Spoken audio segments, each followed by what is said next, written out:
Yellowstone National Park is one of the most amazing places on Earth, and it's unique. It contains some of America's most stunning scenery. To understand where Yellowstone came from and why it is so active today, we need to take a journey back into the distant past of the North American continent and deep into the Earth's interior. The geologic history of Yellowstone goes back to the formation of the North American continent.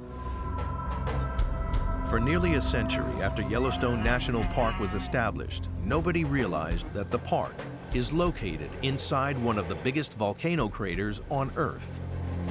It wasn't until the late 1960s that American geophysicist Robert Christensen realized that rock formations he had been studying for several years all around the edges of the park formed a giant circular ridge.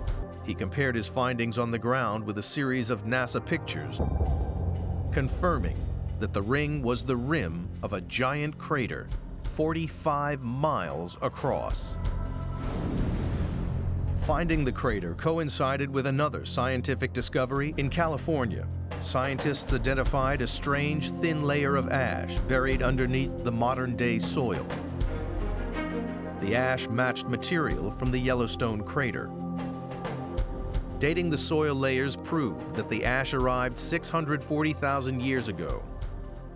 Scientists at last had a date for the Yellowstone supereruption. Ash was later found all over the western U.S., confirming the huge size of the eruption.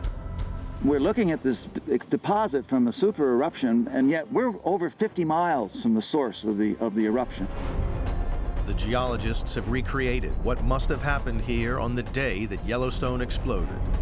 So this is traveling at very high velocity, easily over 100 miles per hour across the land surface, and obliterating everything in its path. It was extremely hot when it arrived here, and perhaps as hot as 1,500 degrees Fahrenheit.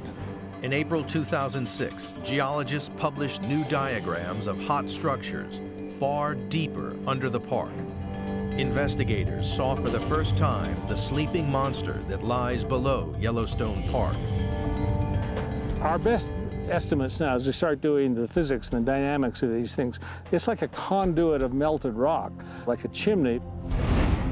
That chimney, called a hotspot, pumped up enough heat to melt the rocks of the crust and fill the overlying magma chamber, which then erupted to blast out Yellowstone's vast crater. Understanding how the crater formed was an important moment for the investigation. And yet, the ultimate Yellowstone geological question remains to be answered. When will the supervolcano erupt once again?